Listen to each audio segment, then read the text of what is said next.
Live. Everywhere. On netrootsradio.com.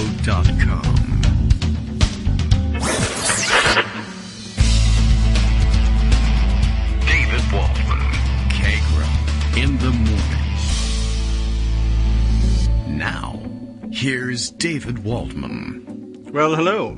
Hi, everybody. Here I am. It is Friday, December 3rd, 2021. Friday. Time for another show, but time to not plan the show, I guess. Although we never really do Monday through Thursday. But I don't know. I guess now by now it's an inside joke that Fridays have no plan, and they really don't. So I'm not kidding in the sense that we're not planning it. But plenty we can catch up on. Lots happening. Of course, all sorts of news breaking all over the place. And we'll cover it the best we can and try and bring you some of the things that slipped through the cracks and that we've waited for the end of the week.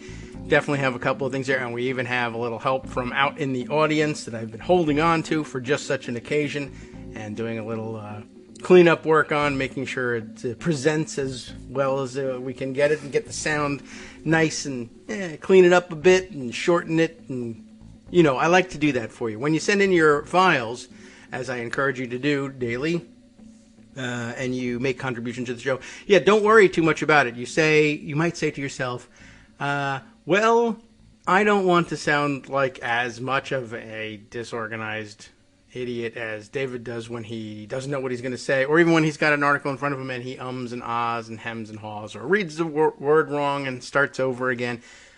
Those sorts of things. I try and take those things out for you. And when I tighten it up to make sure that, it's using less time, I don't want to let you sound like you're wasting your time gathering your thoughts. If I can edit it to change that, I will do it. Of course, if you want me to leave them in, you could always leave me that note. But I do like to spend a little time to make it sound like you're putting your best foot forward, which you may be. But I will I don't know, what am I saying here? I'm putting a better foot forward. I'm going to help you find your best foot. So don't worry about that. Don't let that be a barrier. This is the real message to sending in a segment. No, I don't know if I will read it correctly, or I lose my place or something like that and I have to start all over again. No, you don't. I can help you. We have an editor here, that is to say, an editing program, and I use it. I'm the editor, and I'll do that. So what I've got for you today, I'll save it for a little bit later so we can get caught up on some of the news. At any rate, is the contribution of our good Twitter friend, Asparagus Zucchini, who has sent us a piece on cryptocurrency. Always worth getting caught up on cryptocurrency. And for one thing, what the hell is it anyway? That's not what the piece actually is about. But some of the problems with it as it catches on and becomes a dude bro kind of a thing to get involved with. And I think we're all actually kind of, I know we've made some mention of the environmental costs of mining cryptocurrency. Apparently it needs so much computing power that, it eats up a bunch of electricity and generates a lot of heat from the processors. I mean, I don't know whether they gave that any thought. I don't know if they cared, well, even if they did give it some thought. Now that they know about it, they don't care about it. But at any rate, thanks for sending us that piece. That'll eat up a couple of minutes as we gather our thoughts, perhaps after one of the first breaks. But for now, the Kagro in the Morning radio show is live now. The other contribution we get from the audience, Bill sends us the morning tweet to tell us when we're on the air. I already know, but if you don't, it's valuable for you to see the tweet. Kagro X today is mad. Oh, that's good news. Now I'll have some motivation to go forward with this. He was this close to legally changing his name to Omicron X, but that stupid variant had to come along and ruin it all. Yeah, we got updates on that too. Maybe we should wait until Monday before we start talking about the scientific aspects of what they think they're learning about Omicron. But I guess the weekend panic is going to be that I think they're settling. It looks like the rumor mill is settling in the area of that Omicron.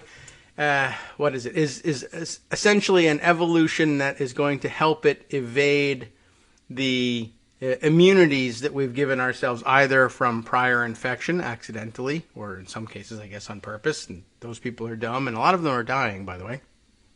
But or by immunization from the vaccine. I guess I did see somebody say, and I don't know how true it is because I'm not an evolutionary biologist, but it made some common sense, which often means you're wrong, but the idea being that evolutionary biology at this point might hint to you that the path you're looking for, that the virus is looking for, if you're trying to guess what path it's going to take, not so much that it would be more infectious per se, or more easily transmissible, although I guess that can happen too, but that it would be looking for long term, if it's looking for the maximum numbers of hosts it can live in, it would need to evolve a way to evade our immunities, which I guess technically also, from the point of view of an immunized person, would also make it more transmissible, I guess. Or if you were boosted with your third shot, for instance, and expected that you would not get, and not just not get a serious infection, but not pick up an infection and be able to pass it on at all, Omicron might end up being a big disappointment to you in that sense. But as long as it keeps you out of the hospital and keeps symptoms to manageable levels, I guess that's still a success. Okay. So we now move on from there, since I don't have enough science at my fingertips to actually give you more. And besides which, it's great to hear it from Greg on a Monday. Get your morning briefing on a Monday morning to what to expect from the pandemic. So, all right, moving on to other subjects. Oh, yes. What was it that I saw this morning? As Justice was giving me the thumbs up and telling me everything was on the up and up and broadcasting and okay. He loves to drop little hints about what's in the news that day. And he started off today by acknowledging that our interlude music was on, prompting everyone to get ready for the show, saying the interlude says, Meadows accused Meadows of lying about Trump having COVID after Trump accused Meadows of lying. Yeah, that happened. And what I guess is probably, this has to be sort of the peak Trumper spinelessness. I don't know if there's a more crystalline exemplar,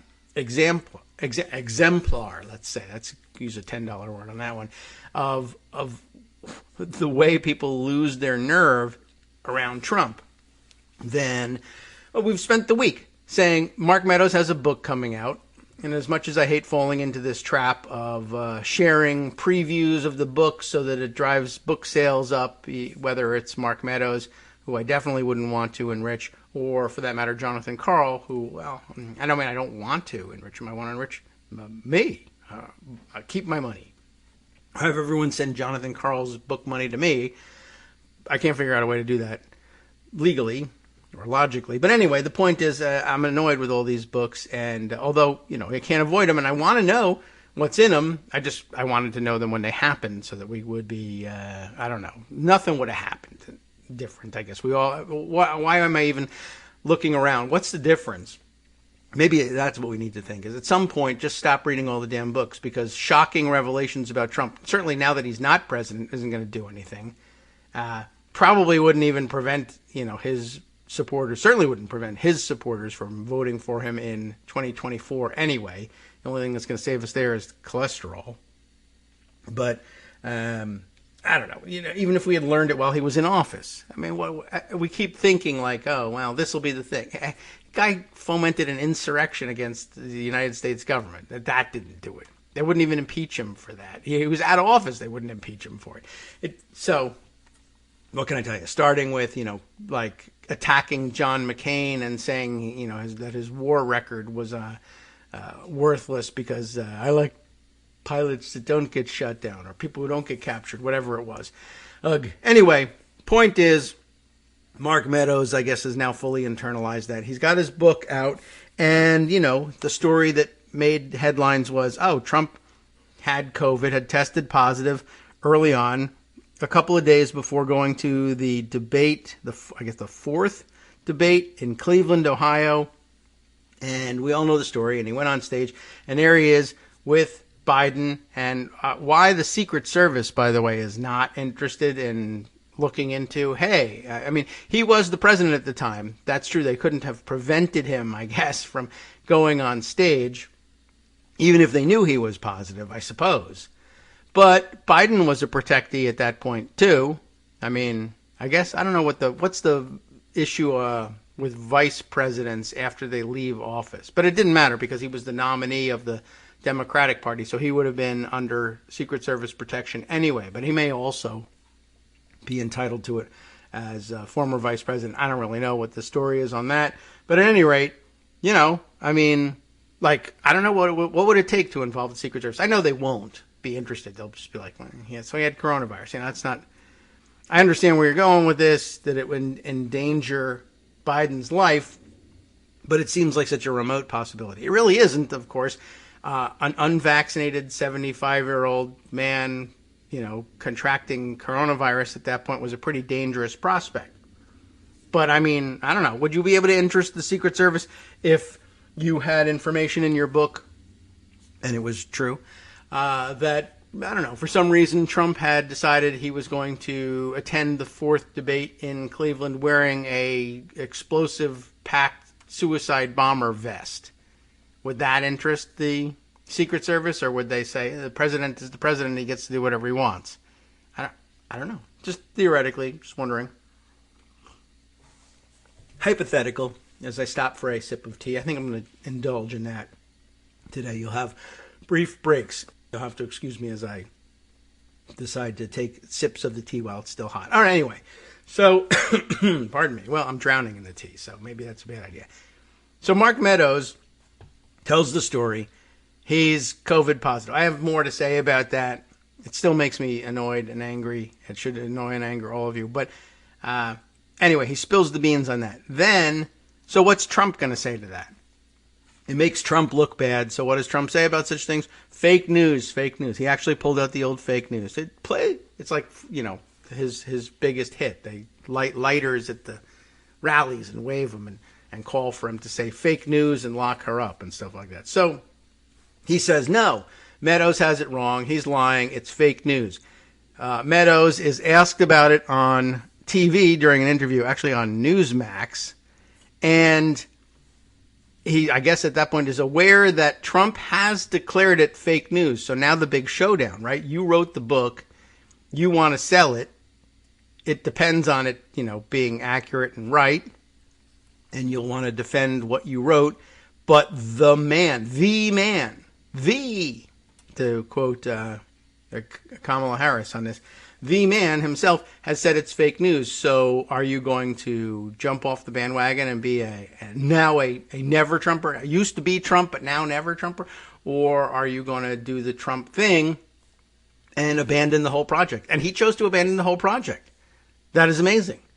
He says it's fake news, and Meadows agrees. My own book is fake news. That's the headline at Mediaite here. Mark Meadows bashes his own book coverage after Trump rips COVID test story. The president is right. It's fake news. That's what happened. Ken Meyer wrote this up for Mediaite. Former White House Chief of Staff Mark Meadows rolled over for Donald Trump by agreeing with the former president that the reporting about his upcoming book is fake news. I don't know what to say about that. The Chief's Chief, I guess that's the name of his book, became a major media focus when The Guardian flagged previews that Meadows wrote Trump tested positive for the coronavirus just days before his first debate, is that right? With his eventual successor, Joe Biden. I don't know. For some reason I had in my head that it was the fourth debate.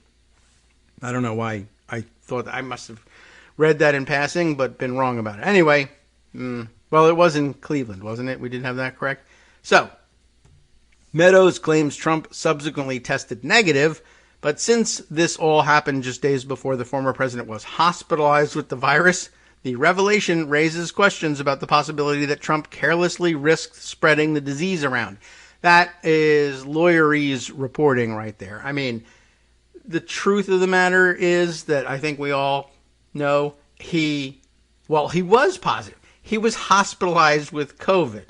I think that's kind of definitional, right? That guy had COVID. And we also all remember what the incubation period of COVID was, the versions of COVID, the variants of COVID that were in circulation at the time.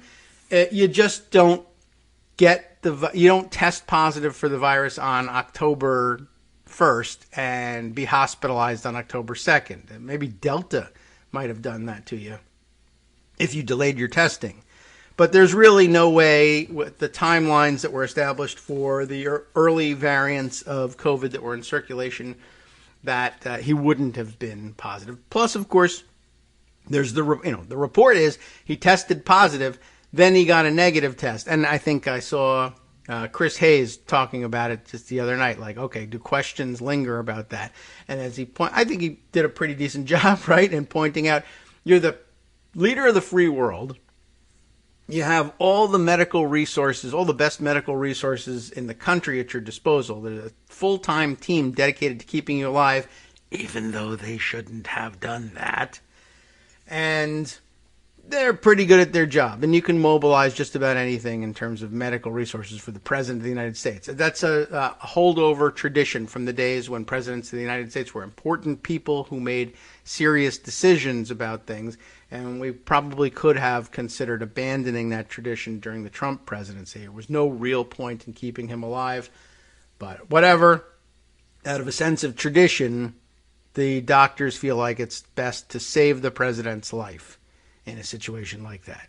I mean, we're back in that situation now. So granted, it looks like it's just an exception for Donald Trump, but it is just an exception for Donald Trump. You nailed me there. Anyway, with all of that in his pocket, essentially, their decision on, well, I got one positive test and one negative test, was we should just stop there. There's no other resources we should bring to bear to try to figure out this mystery of is it positive or is it negative. They just left it. So, the truth is they didn't just do that. Unless it was the president doing, stop the testing, which he did because at that point, obviously, he knew that the next test would come back positive and then they'd have to announce it. So he was positive. He had it. But here, lawyerese reporting, all they can truly say and establish and back up in court is that the revelation raises questions about the possibility that Trump carelessly risked spreading the disease around, when in fact we all know, as finders of fact in the jury, we would probably all conclude, yes, it's not so much a possibility, it is the truth. Trump carelessly risked spreading the disease around. That was the policy of his administration anyway, so it's not really a difficult conclusion to reach. Anyway, there's more in the Mediaite article. I should just rely on them for this. While the news picked up traction in the press, Trump declared in a statement, the story of me, that's all he wanted to say about it, the story of me having COVID prior to or during the first debate is fake news. In fact, a test revealed that I did not have COVID prior to the debate. I had it immediately after the debate, and the incubation period is such. But you guys don't like science anyway. So I got it by magic. Immaculate COVID. That's right. Well, anyway, as it were, Meadows gave an interview to Newsmax. Why, as it were? What kind of start is that? As it were, Meadows gave an interview to Newsmax on Wednesday night, and he fell in line as he told Rob Schmidt, the president's right. It's fake news. How can this possibly be? If you actually read the book, the context of it, that story outlined a false positive, Meadows stressed. Literally, he had a test. He had 2 other tests after that, showed he didn't have COVID during the debate. And yet, the way that the media wants to spin it is certainly to be as negative about Donald Trump as they possibly can, while giving Joe Biden a pass.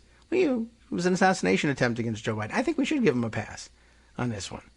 Schmidt countered that the timing is interesting, though, you have to admit, since Trump was flown to Walter Reed less than a week later. Meadows gave a rambling response to that before gushing about the historic work of the Trump administration, as his book describes. Clearly, Trump and Meadows are heavily relying on the negative test as the foundation for their accounting of the story. Of course, it was a false negative, so you can rely on the false news, I suppose, but that kind of makes you fake news. Given the timeline of Trump's diagnosis, his track record of dishonesty, and his carelessness with COVID, however, their attempts revise the original interpretation of Meadows' book is highly suspect. Yeah, good attempt, right? Not really. All right. You can see the video of it embedded in the Mediaite piece here if you care to watch, footage of Newsmax, but you get the gist of it. He just basically denied the veracity of his own book in order to save face in Trump world. Not that I think it's going to last very long if the rest of the book is any good. Anyway, I just found that kind of amazing, to say the very least. Thought I would bring it to your attention and share that story with you. But, wow. Anyway, it really does bring a lot to mind. I was reminded yesterday that, speaking of timelines and his testing, you may recall from having lived through it that there were protocols in place for dealing with the virus, and that each candidate was responsible for taking a COVID test prior to the debate, and showing up early, being tested with a rapid response test in front of, before the debate too. And they set it up and said, we're not going to go forward with the debate unless the COVID testing protocols are taken seriously. And that went out the window almost immediately, which again tells you a little bit about how, what COVID policy was like in the country under Trump. It was a joke. So I think the moment they said what the protocols were, I had an inkling that Trump was just simply going to blow them off and say, what are you going to do? You're going to cancel the debate with 5 minutes to air and not let it go forward? I mean, I think he was right there. He knew that they wouldn't do that, so he leveraged that to get around the testing. But on top of all of that, so one, he shows up late, mistakenly late, and then I'm too late to go through the testing. So they, on their feet, which I can understand if you're still mesmerized by the whole thing and still thinking, this is a real serious person. He's the president of the United States. You can take him seriously. He's not a congenital liar. All that sort of stuff. I mean, I don't know why you still think that's the case, but he comes and says, well, what are you going to do? Cancel the debate because I'm late? I'm president of the United States. Presidents run late all the time. And that's true. So what's it going to be? And they said, well, we'll just go with the honor system. Because again, with anybody else, prior to the Trump presidency, or really prior to the Trump candidacy, you might have been justified in thinking that would be okay. Well, we'll just take your word for it. You're the president of the United States. Did you test recently? Is it negative? Can we safely let you on? Sure, yes, absolutely. That totally happened. So, I think that's just really illustrative of everything. You can't get a better test than that, if it mattered for anything in this country, right? On your honor, Mr. President, President of the United States, on your honor, have you tested yourself recently, and were your test results negative? Yes, they were. Right? Yes, Dean Martin. I can't lie to you. Yes, they were. And on to the stage he goes. Under the honor system. Guys violated the honor code. It's the kind of thing that's supposed to make a red-blooded American man stand up and say, that ain't right. I just won't back a man who'll look you in the eye and ask on his honor to tell you the truth and lies to you. Except that guy, because he hates black people, and so do I. So there you go. And then he lost the election. Thank God. Okay. I just thought that was like an overlooked or not sufficiently, we weren't sufficiently reminded of that chapter of it, that there was a moment there where he knew he had them over a barrel and leveraged that. They actually made the decision. I forget who runs the debates these days, so who's responsible for it, but they were actually asked, well, what's more important? Taking a global pandemic seriously and protecting the life of one of the presidential candidates who's participating in this debate, or the TV show that we told people that's going to be on at 9 p.m. I mean, what are we going to do? Not have it? Put up one of those things that we have in storage over in whatever drawer over here in case we have such an emergency, and the thing that we've planned for 9 o'clock can't go on for technical reasons, what are we just going to execute that plan and say and put some other show on, like perhaps the show that was already taped a week ago and we were planning on playing at 9 p.m. today, but we actually preempted in preparation for this debate? We can't just pop the tape in and play it, can we? We can't just go to the newsroom and say something's wrong and we'll report on it as soon as possible, right? Nothing. Can't do that. We're just going to have to let, the president go and possibly perpetuate and pass on a global contagion that's, that's got the world under its thumb in a pandemic. All right. The show, as they say, literally must go on. There is no other choice. That's where we are. And we haven't escaped that yet, by the way. All right. Some other things well worth mentioning. One thing is, of course, that we're coming up on our first break because we wanted to rant for too long on that. That's one of those Friday things that we tend to do. When we come back, yes, we got to catch up with cryptocurrency with Asparagus Zucchini. I have also finally a write-up on what's going on with that weird new Twitter rule. And yes, it is in fact being exploited in exactly the way people feared. Being used by the fascist right and extremist right to prevent anybody from holding them accountable for their activity either on January 6th or in other incidents of violence on the streets, either before or after January 6th, just like you thought, but an actual write-up on it from the Washington Post so we can bring you up to speed on that. And gosh, so much more. Even some legalese we can get into later on, too. Who knows? It might even draw Armando back, although who knows? He might not even be awake. Hi, it's me, David Waldman, the same guy who was just talking to you a second ago. Our Patreon subscription drive is still going strong, with over 175 monthly donors who help keep us on the air. If we've helped keep you going during the pandemic, why not return the favor and help us keep going so we can all be together for the next disaster? Patreon.com, Patreon.com, makes it easy to make secure, recurring monthly contributions to support our show. Patreon.com/KagroX gets you straight to our donation page. Maybe you'd like to thank us for keeping you sane during the Trump era. Maybe you're looking forward to in-depth explanations of what's going on in the Biden administration. Whatever it is that keeps you listening, we need your help to keep bringing it to you. And hey, if you happen to prefer using PayPal or even the Square Cash app, we're up and running with those options too. Thanks again, everyone, for all your support. We literally could not do this without you.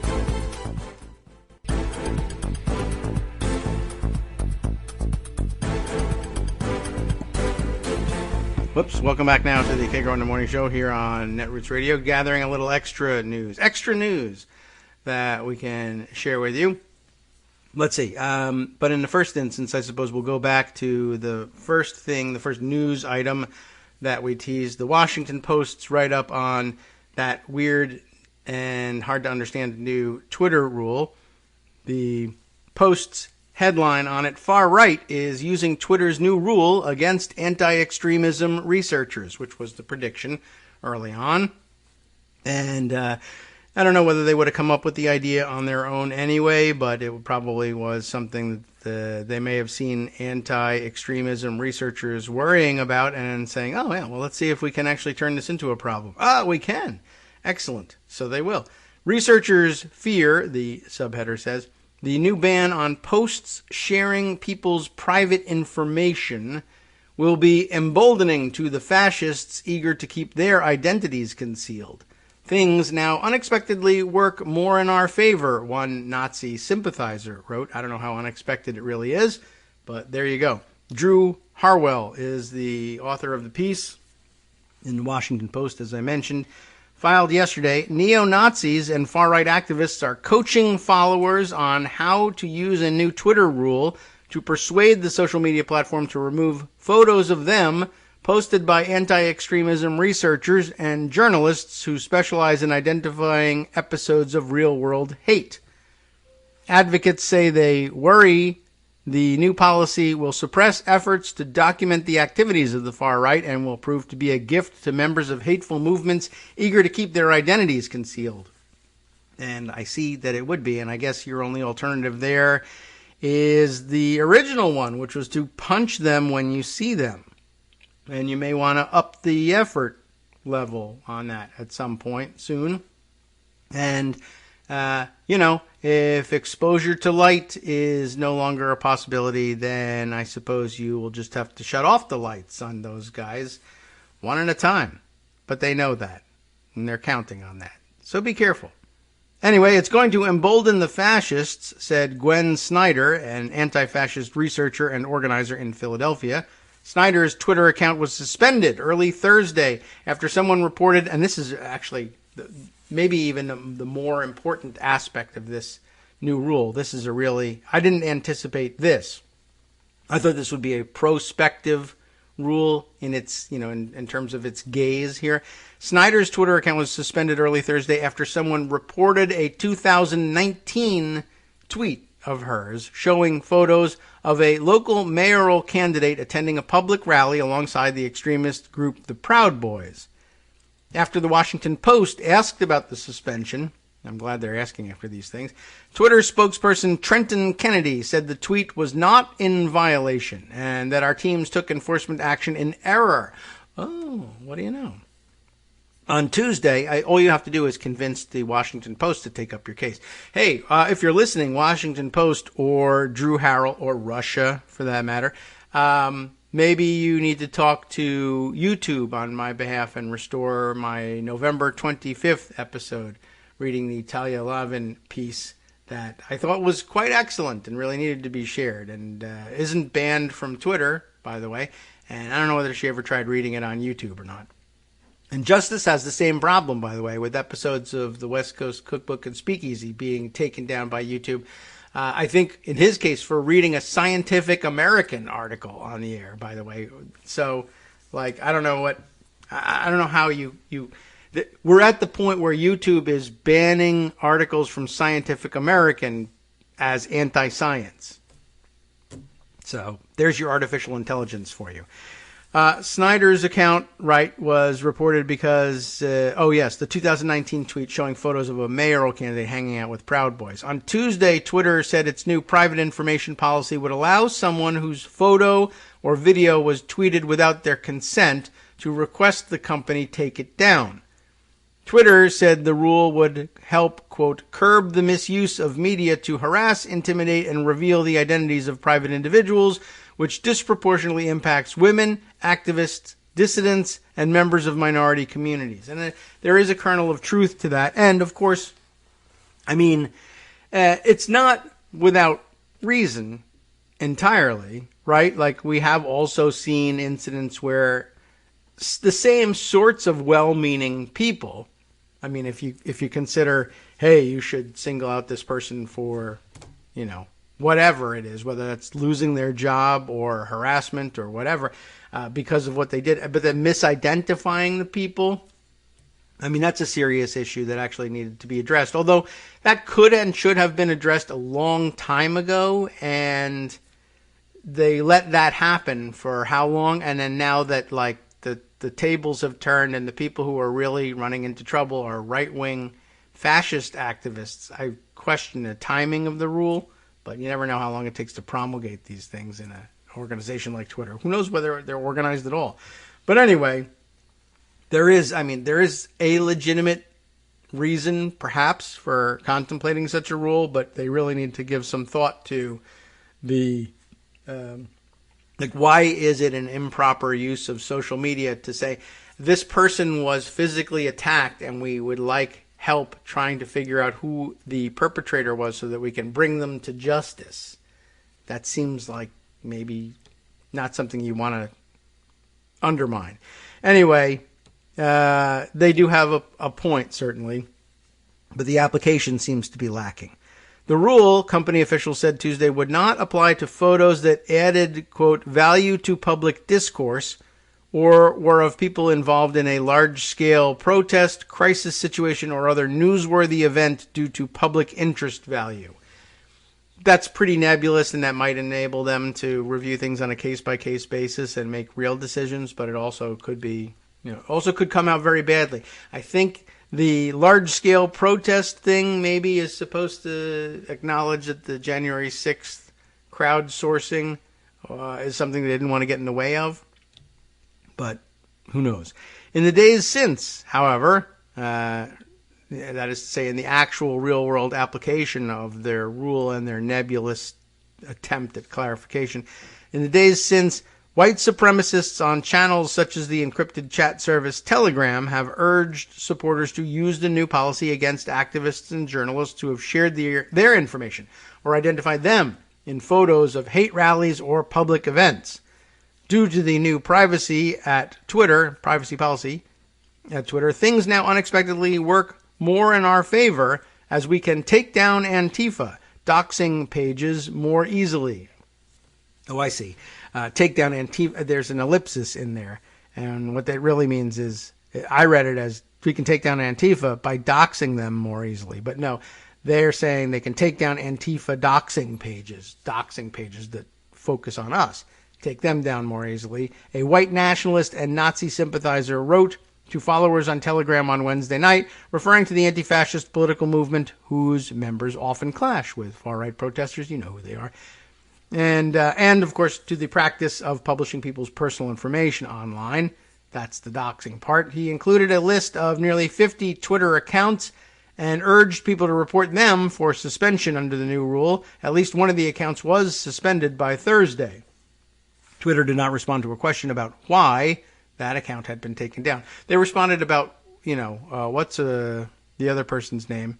They responded about questions about Gwen Snyder's account being taken down. Why did they not respond about the other one? Is that the way it's going to be? Like, if you're not famous enough, we just won't respond to newspaper inquiries about being taken down, even if they're taken down under the same circumstances? The Telegram post has been viewed more than 10,000 times after it was shared on Twitter by anti-extremism researcher Christopher Goldsmith. The Telegram user wrote, "Yeah, and we'll do it again." How Twitter will enforce the new policy remains contentious. A Twitter spokesman told the Post this week that the policy would help prevent the unauthorized sharing of photos of rape victims or women in authoritarian countries who could face real-world punishment for going outside without a burqa. That'd be a serious issue. The company said that each report will be reviewed case by case and that flagged accounts can file an appeal or delete the offending posts to resolve their suspensions. Like, I'll say this. Those seem like good uses of the rule. And I don't know, maybe it's just a matter of selective reporting, but I haven't seen anybody saying, hey, this isn't fair. They took down my account for showing a woman without a burqa on and she might be killed because she lives in Afghanistan or whatever. That I haven't heard. But what I have heard is, hey, so I have this photo of somebody actually attempting to murder someone on the street because they're a fascist Proud Boy, or they have these pictures of these people storming the Capitol, and we can use this to identify them and bring them to justice. They assaulted police officers and vandalized the Capitol. That I have heard about. So I find that odd. And again, could be selective attention or reporting, but I'd be interested in hearing about whether the arrests are in fact more balanced than that. So the company says that each report will be reviewed on a case-by-case basis. I doubt that. And that flagged accounts can file an appeal or delete the offending posts. I believe that they'll probably, maybe they'll review appeals on a case-by-case basis.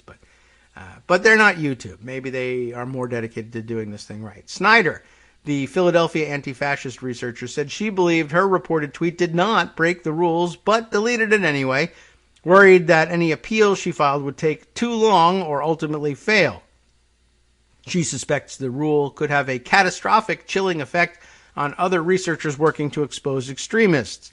Since the violent white nationalist rally in Charlottesville in 2017, anti-extremism activists have used Twitter to identify previously anonymous members of far-right militias, neo-Nazis, and other hate groups, and sharing their photos, names, and other information.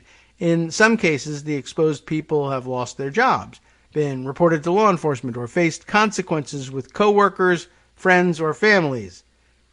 Activists and researchers who have shared their information have also faced death threats and online attacks. Goldsmith, a researcher with the Innovation Lab at Human Rights First, who tracks the far right, said the rule could undermine Twitter's frontline role in distributing critical information about online and real-world hate campaigns. Amateur investigators known as sedition hunters openly used Twitter to identify rioters at the U.S. Capitol on January 6th. Other researchers did the same after Charlottesville. He said, a jury last week ruled that more than a dozen white supremacists and hate groups should pay more than $26 million in damages for acts of intimidation and violence during the rally that left one woman dead. A large portion of the evidence that has been presented in these cases came from what Twitter now says is protected or private information, Goldsmith said.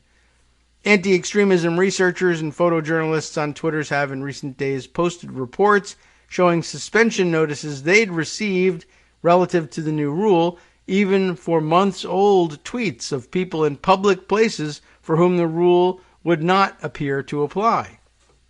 Far-right activists have also worked to exploit their newfound power. On Telegram, one far-right activist shared tips on how to find potentially reportable images using Twitter search queries such as images fascist exposed.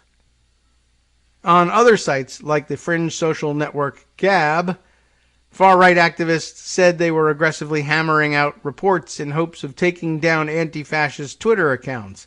One said he had filed more than 50 reports in a day, adding, "It's time to stay on the offensive."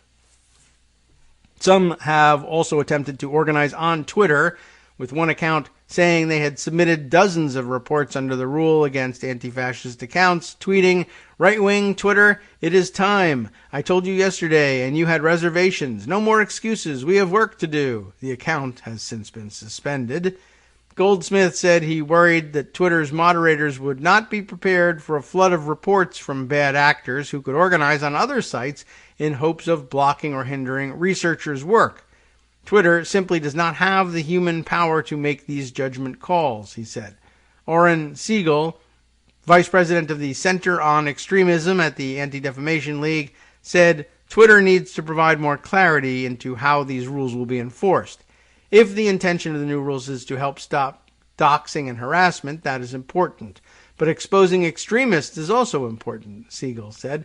Accountability is important, and sunlight can be the best disinfectant when done responsibly.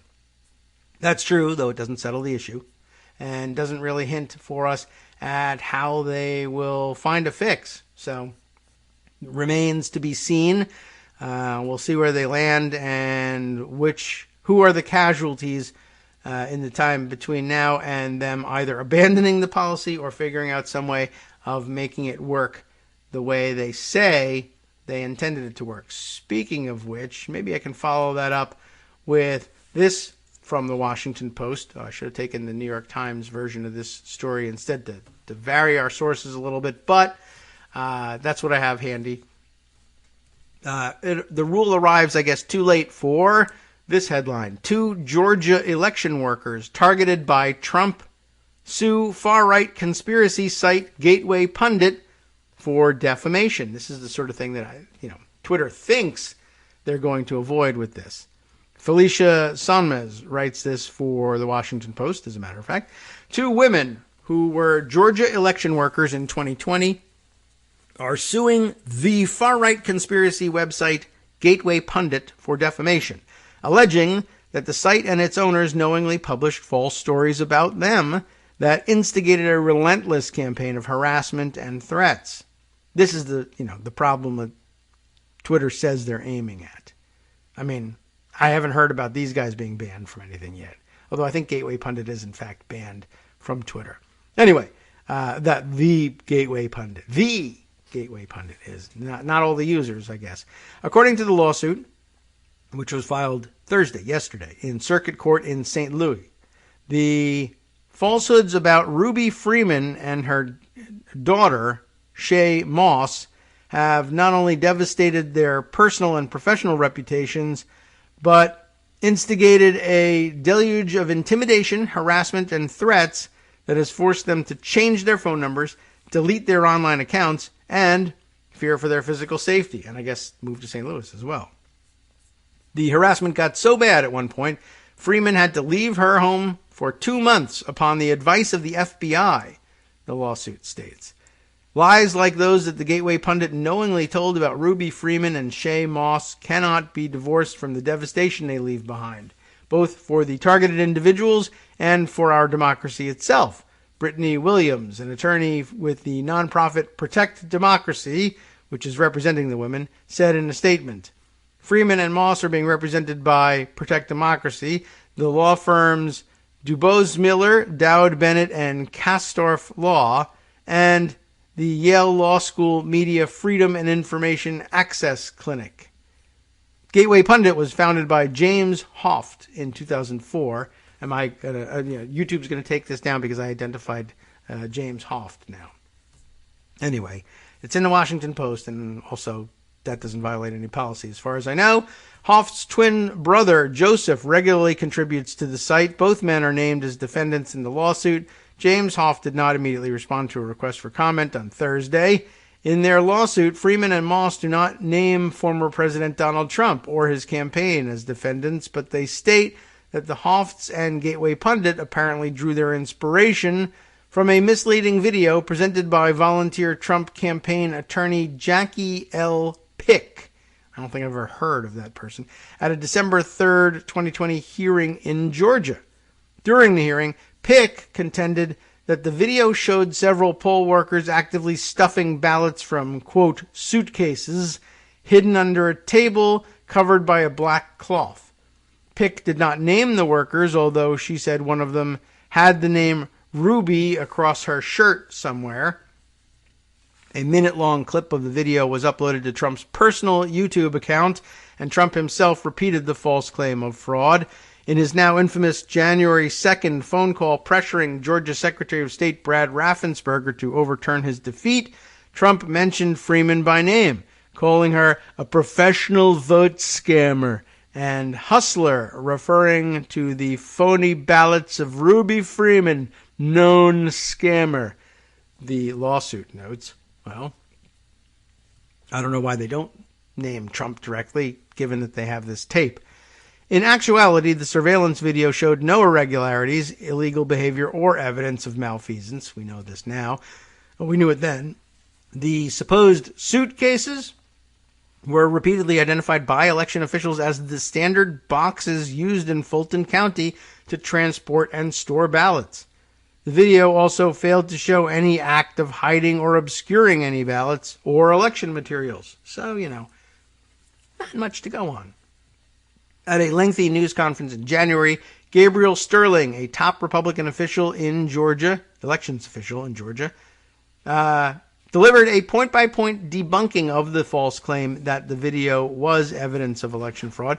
Nonetheless, the claim was repeated by the Trump campaign and Gateway Pundit, which published a story hours after the December 3rd hearing in which it named Freeman and her business for the first time. The next day, the website published a story identifying Moss by name. A new person, right? Identifying Moss by name. I put the emphasis on the wrong place. The site continued to run stories defaming the women long after Inauguration Day and as recently as August. According to the lawsuit, for years, Gateway Pundit has promoted a dizzying array of falsehoods, including the conspiracy theory that students who had survived the Parkland, Florida school shooting were paid crisis actors, the baseless claim that former President Barack Obama was not born in the United States, and stories incorrectly identifying the gunman in the 2017 Las Vegas concert mass shooting and the driver who killed a woman who was protesting a neo-Nazi march in Charlottesville. All of this, I think, clearly identified as misinformation, YouTube, just so you know, so you can stay up, keep up with me here. In the latter case, the Michigan man who was wrongly identified and his father have filed a defamation suit naming James Hoft among the defendants.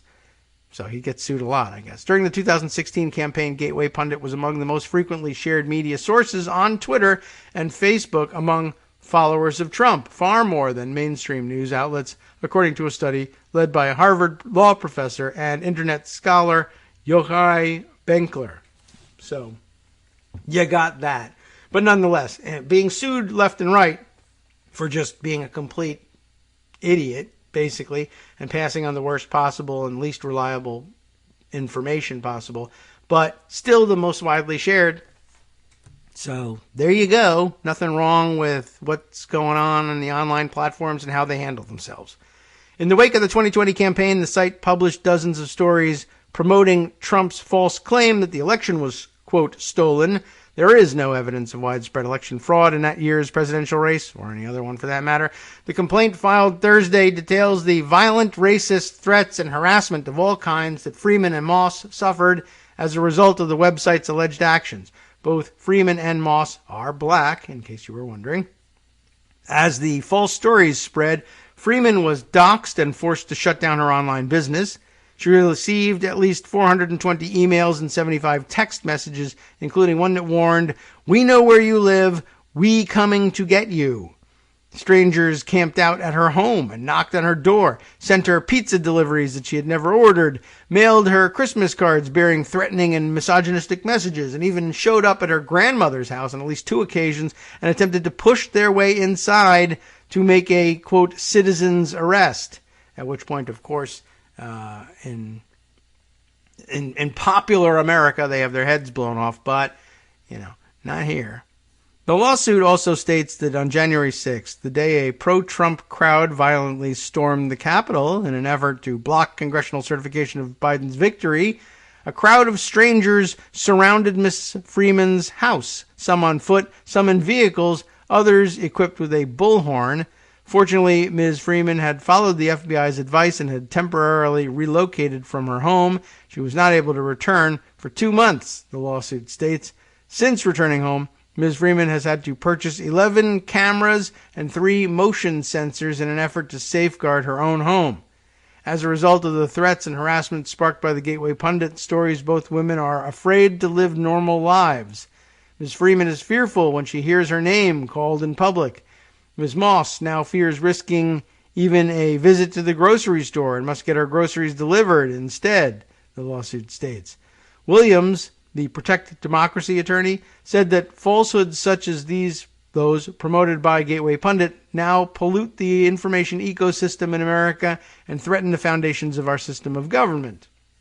And they are especially pernicious when they aim to intimidate the nonpartisan election officials who are essential to conducting free and fair elections, she said in a statement.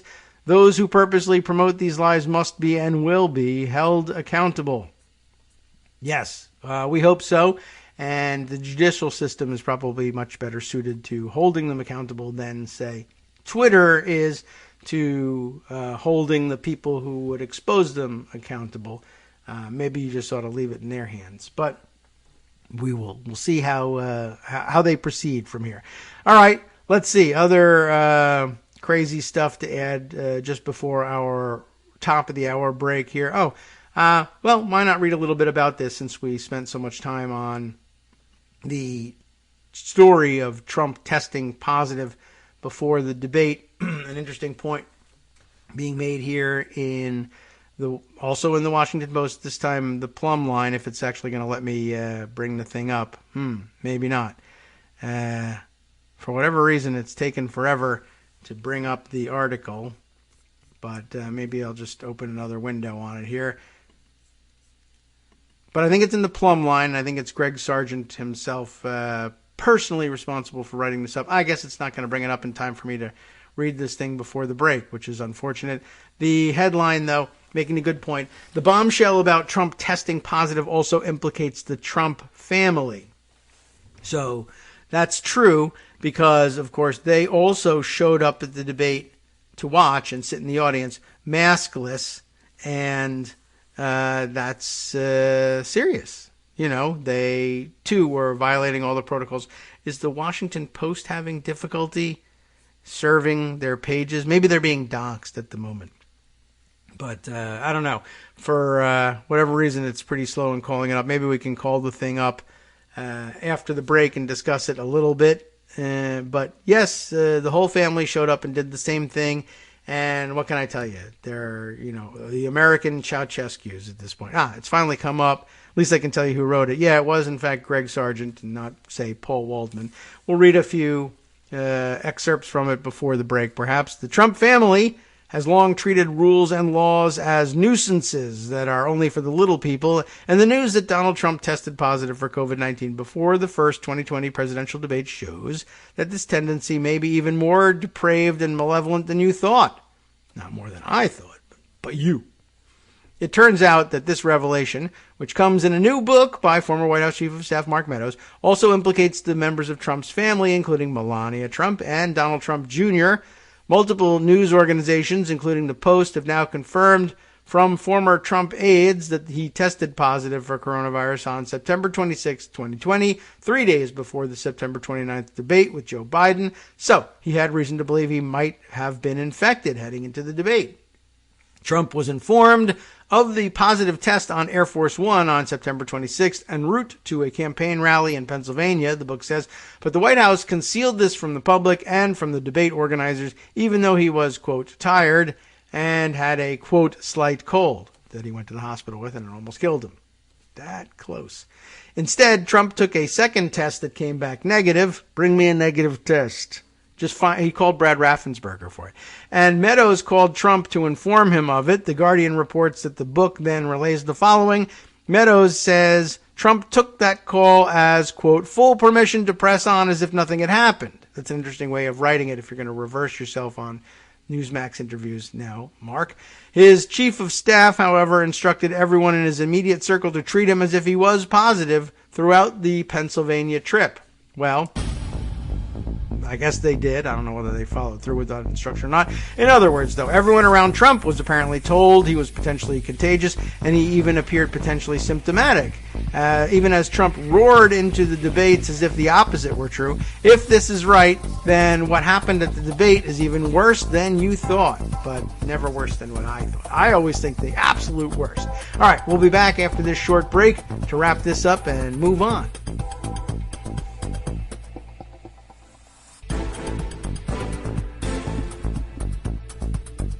All right, welcome back now to the Kagro in the Morning Show here on News Radio. Let's see. What else have we got here? Yes, we'll continue with Greg Sargent's parsing of the news from the Mark Meadows book. Just a little bit more, because I want to get some more digs in on Donald Trump and just how horrible a person he is. As numerous reports... I'm sorry, I forgot this part here. We, of course, had the lead-in of being reminded that if the Meadows report is right, which he now denies, then what happened at the debate is even worse than you thought. But I was bragging on myself and saying, no, I totally thought it was even worse than that. You all were giving him a pass. You're very bad people, and I'm going to straighten you out. Well, Greg is going to straighten you out. Well, anyway, why is it worse than what you thought? Because you're so soft on Trump. That's because multiple people around Trump, including his wife, the one they mean here is Melania, and his kids, specifically here Donald Jr. and Eric, all sat maskless at the September 29th debate, according to contemporaneous reports, despite the fact that debate attendees were required to wear masks. Even if their father and husband wasn't testing positive, the requirement was to wear masks. And they said, well, we're not going to. And again, it's on the organizers here, right? They show up and they're not going to wear masks. The organizers say you're supposed to wear masks. Everyone has to wear masks. Well, we don't, because we're us. And we're not going to. And what are you going to do? Throw us out on TV? Which, by the way, I might suggest would have been effing awesome. Not only awesome to watch, talk about top ratings. Do I want to see television footage of you throwing the Trump family and maybe Trump himself out of the debate and saying, no, F you, get the hell out? Yes, please. I will subscribe to whatever cable channel wants to. Please, God, show me this. But instead, they were like, oh, gosh, gee whiz. It's supposed to happen at 9. This is going to be very unseemly. And I guess they jumped out of the way and said, yeah, sit here maskless.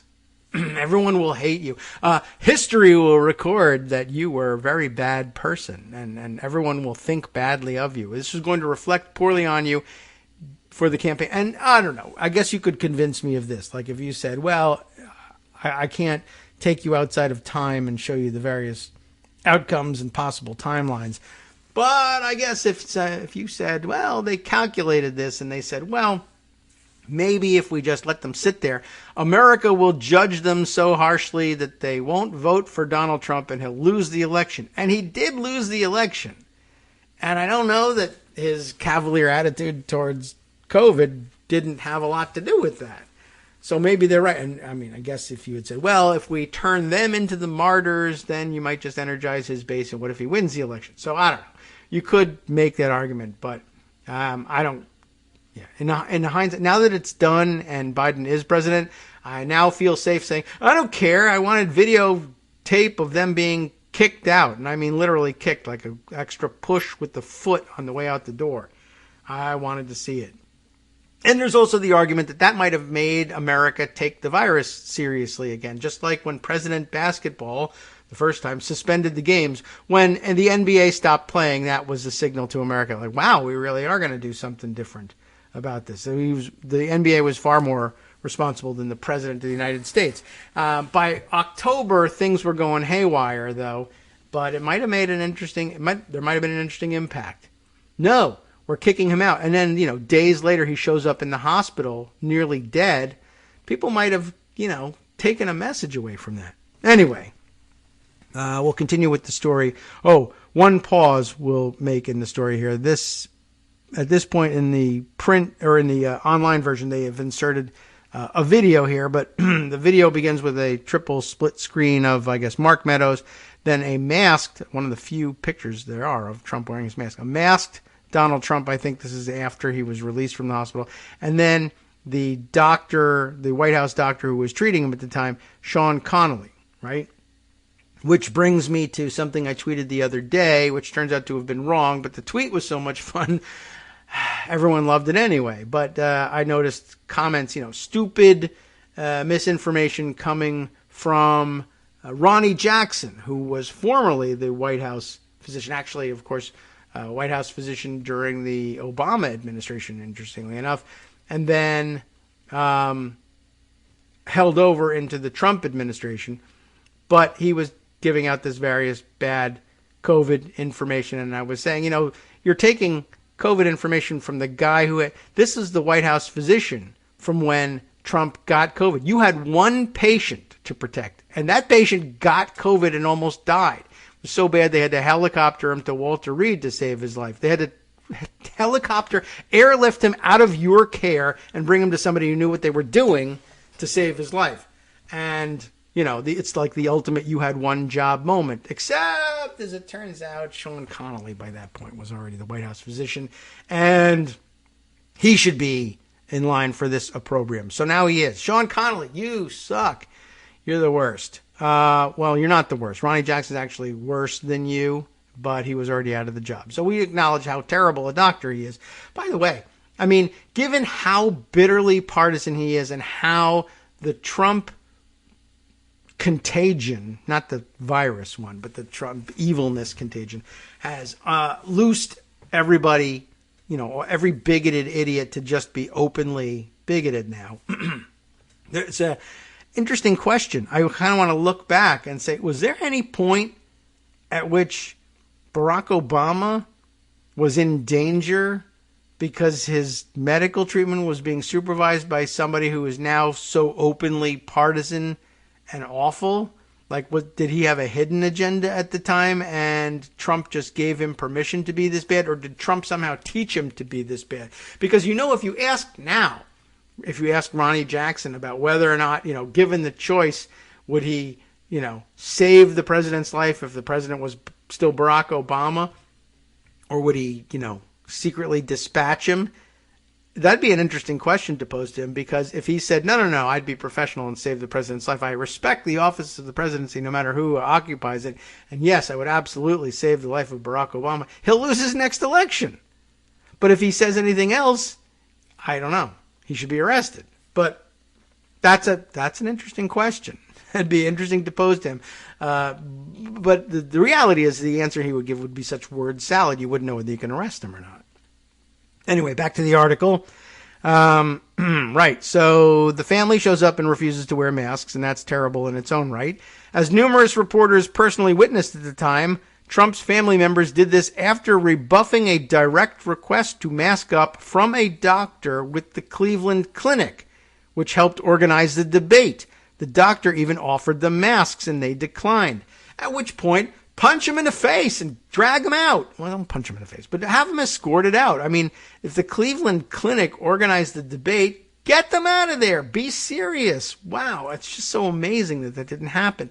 But that explains so much. There's so much stuff we sit silently by for and just we dither and worry. And I understand the feeling. I bet on the spot, if I'm the Cleveland Clinic person, I don't know. I mean, I guess if you're the director of the Cleveland Clinic, geez, you can do what you want. But, it's up to, you have some mid-level communication staffer there, not even a medical staffer, saying, well, will you please wear your masks? Let me offer you some masks. And they decline. And you're like, am I empowered to throw the president's family out of this debate?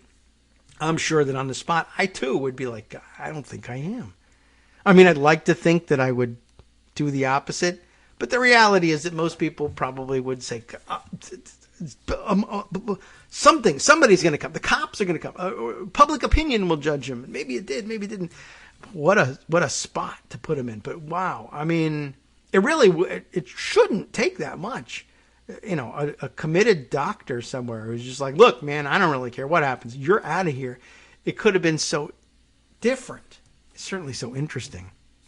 Anyway, an embedded tweet, I guess, contemporaneous tweet here illustrates the point. Mariana Sotomayor is the reporter in question here. I witnessed a Cleveland Clinic doctor remind Trump's guests to wear a mask, even offering them surgical ones on the off chance that they didn't have one.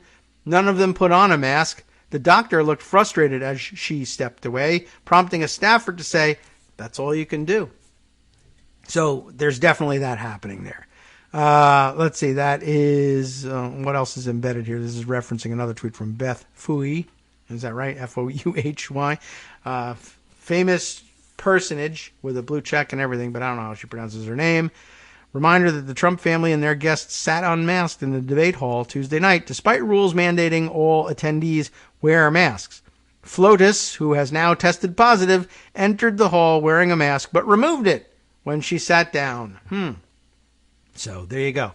Confirming this, debate moderator Chris Wallace, who probably could have said something, reiterated at the time that the Cleveland Clinic had required everybody in the hall except him and the two candidates to wear masks. Yet Wallace, too, confirmed that the Trump family wasn't wearing masks in the audience. I mean, that's the one guy who is empowered to say, there's a rule here, and I'd like to enforce the rule, and that's that they're not masked. I mean, I guess you could say your rules are limited to the candidates on the stage, but I don't know.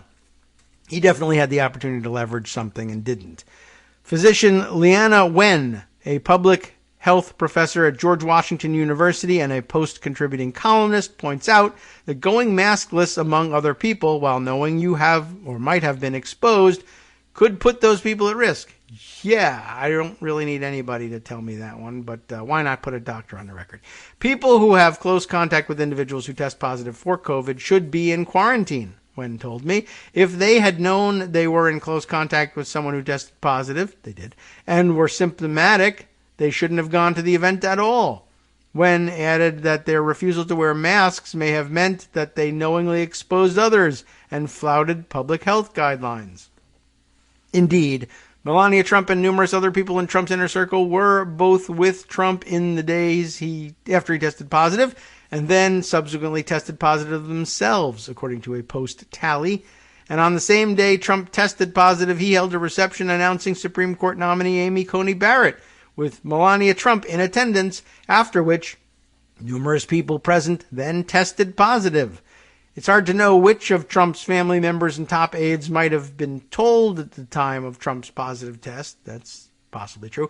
But it's extremely likely that some or all of them knew about it, especially since Meadows apparently put out word that Trump should be treated as positive.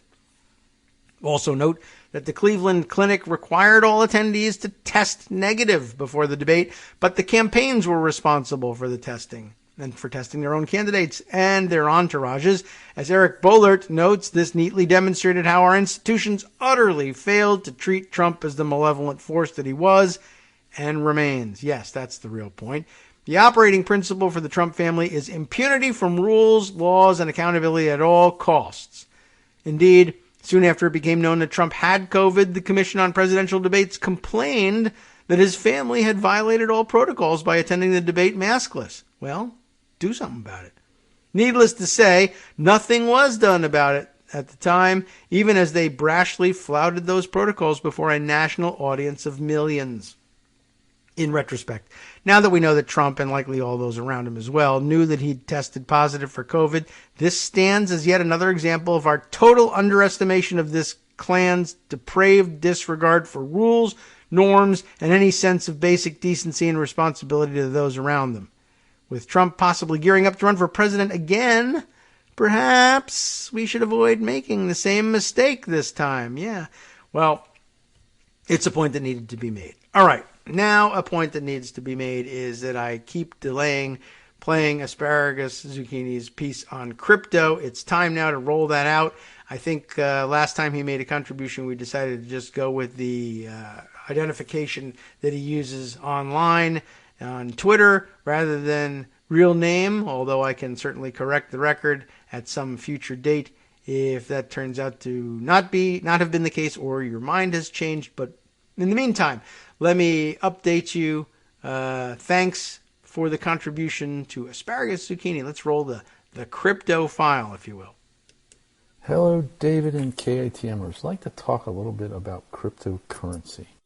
Cryptocurrency is a really bad phenomenon that's happening now, and for a bunch of reasons. One is it hides assets, and that just makes corruption easier and worse, and we know that from all the various papers that are out, the Panama Papers, the Pandora Papers, the Cyprus Papers. It's what's the currency for cybersecurity problems, ransomware.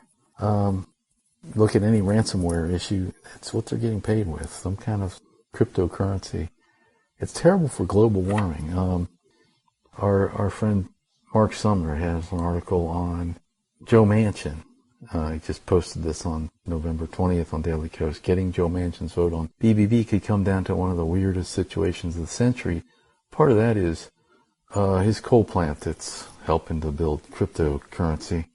It takes a lot of power, and it's terrible for global warming. For that reason, it's terrible for security fraud.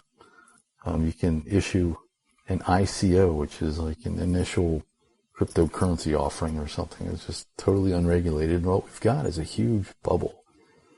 And it's also leading to fraudulent use of state-owned and company-owned computers. There's not a lot of great reporting on this that I found. Stephen Deal, though, has a great blog on it. He's a great follow on Twitter. He's at SMDIEHL.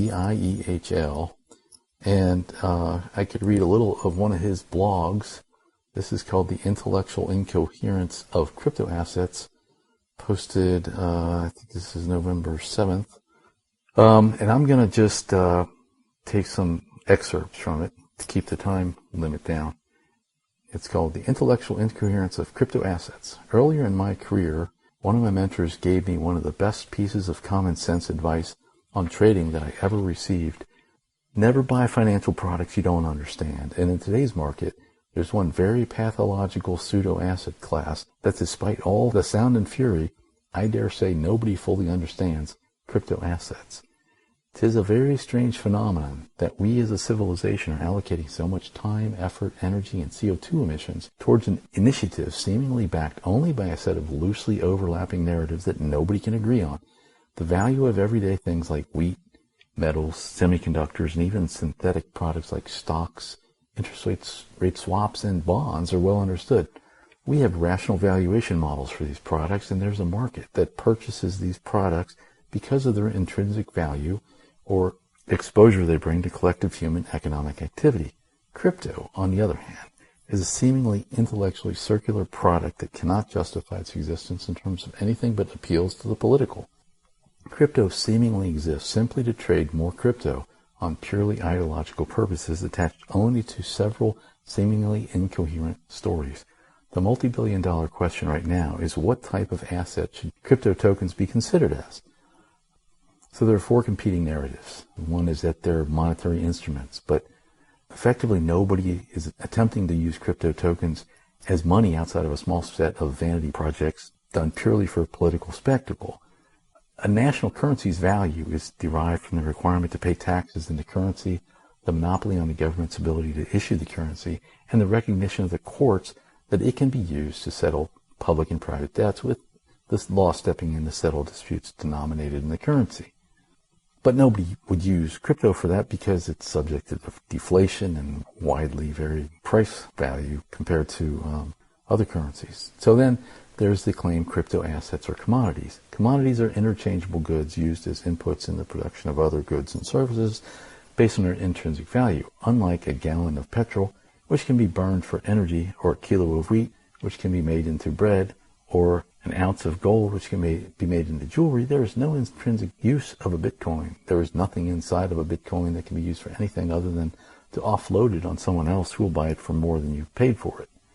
Things like Beanie Babies, Pokemon cards, and tulip bulbs have historically exhibited this property until the pool of fools dries up and they collapse or revert back to their fundamentals. Then there's the thesis crypto assets are securities contracts. I'm going to skip over that. And then there's the idea that cryptocurrencies are like art. Anyway, crypto assets are the synthesis of a speculative mania and a financial scam built around an opaque technology, phony populism with a tolerance for intellectual incoherence at its core. And it is a novel type of a scam, one that we don't have a precise term of art for. They share the obscured and circular payouts of a Ponzi scheme, the cult-like recruiting of multi-level marketing schemes, the ephemeral nature of high-yield investment fraud, and payout mechanics of pyramid schemes, but strictly speaking, they aren't exactly like any of these classical schemes. They're something entirely new that we don't have a word for yet. Some people have cleverly suggested that we adopt the German compound word Schneeballsystem, or snowball scheme, to refer to this new type of scam. As we know from the history of every other speculative mania, popular delusions based on the madness of crowds cannot sustain themselves indefinitely. And that's going to be all for now. Check out Stephen Deal's other articles and turn it back to David. Okay, well, I'll accept it back. Thanks again to Asparagus Zucchini, who you'll find on Twitter. Actually, it doesn't spell out the whole name, the whole word on his Twitter account. It's just the beginning of it, ASP for asparagus, and then an underscore, and ZUC for the zucchini. But I guess if you searched for asparagus zucchini, you would probably turn it up because that's the label on the account as well. So thank you for bringing us, reminding us of the ridiculousness of cryptocurrency. I still don't understand it, and I bet there's probably a couple of crypto fans out there that might offer a rebuttal at some point. But I mean, I can't tell you what to do about cryptocurrency. It does seem awfully weird and stupid, though, and it is true. Good point. I've never seen anybody really try to use it as currency except as part of a stunt or to pay off a ransom or conduct some otherwise illegal transaction. I've never seen that either, but I've seen it reported. That and like he mentioned, stunts like, I don't know, rigging up a vending machine to take Bitcoin or something like that. I think they put on a stunt like that every once in a while. But yeah, my only near exposure to cryptocurrencies is what happened. My older son, who got someone actually, accidentally sent him money on Venmo, and after trying to figure out who sent me this money, it's obviously a mistake, and I can't return it unless I know where it came from and how to contact that person, or maybe you can't return it at all, but I guess you could make a reverse payment. But after trying for a little while, and probably not trying too hard, it was only like $12.50 or something like that. It was not worth spending a great deal of time pursuing, and either to the person who accidentally paid it or to him. And it sat in his Venmo account, which he didn't use for any other purpose, for months, until he finally decided, all right, well, you know what I'm going to do? I'm going to buy one of those stupid, meme coins, a Dogecoin with it, or buy a part of one anyway, with the $12.50. This is found money.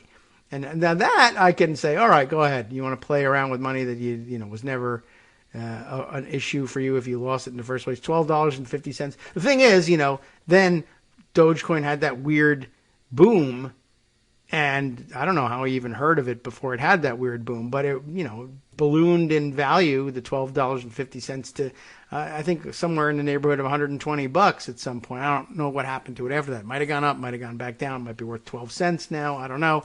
But since it was sort of found money, it didn't matter. But it was a big joke to him. I mean, he wasn't seriously considering investing the rest of his money in it, even as he watched this boom. So, I don't know. That's about it. That's my big cryptocurrency story. But, it's funny because he's always had a knack for investment and stuff like that, and is an economics major, and I'm sure it would make an interesting case study. Maybe you can do a paper on cryptocurrency for it. Anyway, moving on to other topics before our last break comes up. Here's something that I spotted yesterday, and I thought, oh, yeah, we ought to be talking about this, even if it's it, too, is just as far-fetched as other solutions. I mean, far-fetched, but worthy of consideration nonetheless, given the emergency situation we're in. Solutions for approaches to dealing with the newly acknowledged politicized Supreme Court.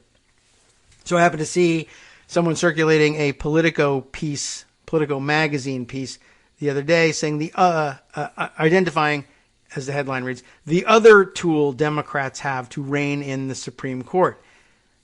Court packing isn't the only option, the subheader says. Congress could also, and this gives it all away if you know what we're talking about, limit what kinds of cases the court can hear. Yes, true. Another part of the equation and another constitutional power and check and balance on the Supreme Court that Congress has.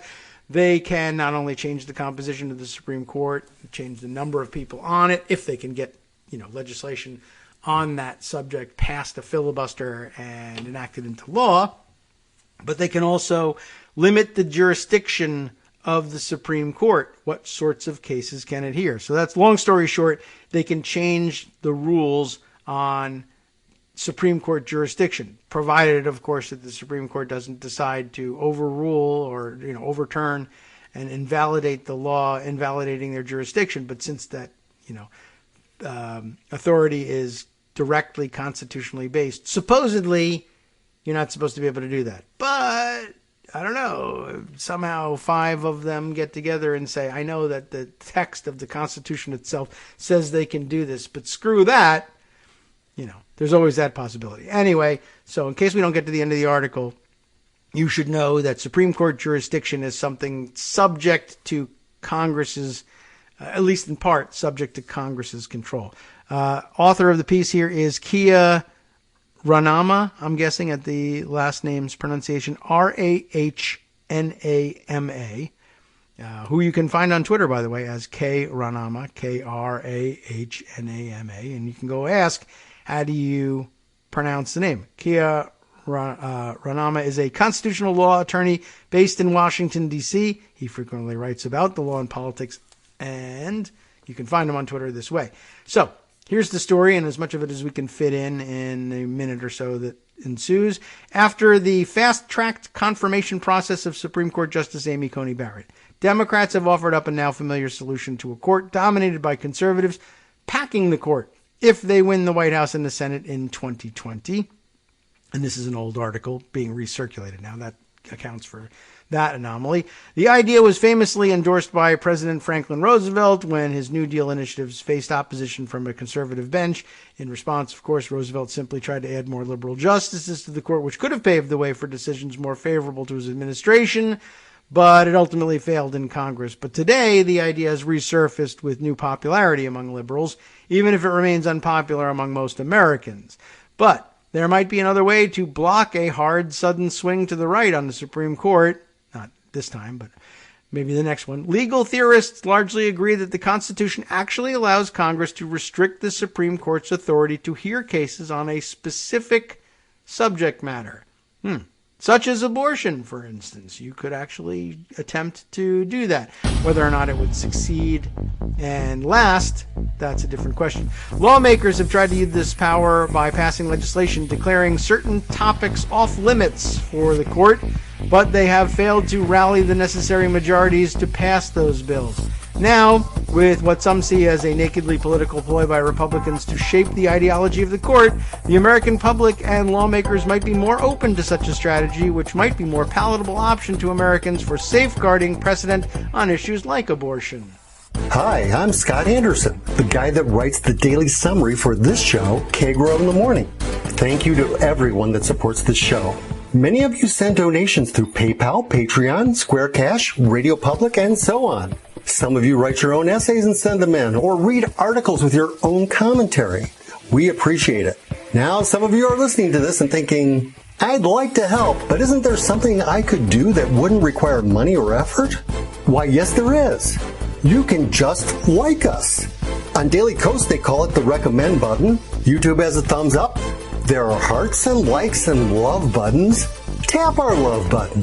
Tap our love button every day. Share our shows and summaries on Facebook and Twitter, YouTube and iTunes, Stitcher and Amazon. Most of these places allow you to write a review, so a sentence or two would be great. Recommend us to social media, or tell your friends to listen to the show. You aren't just helping us, you're helping them find their new favorite thing to listen to. You could change the world. So thank you in advance from me and everybody else in the world.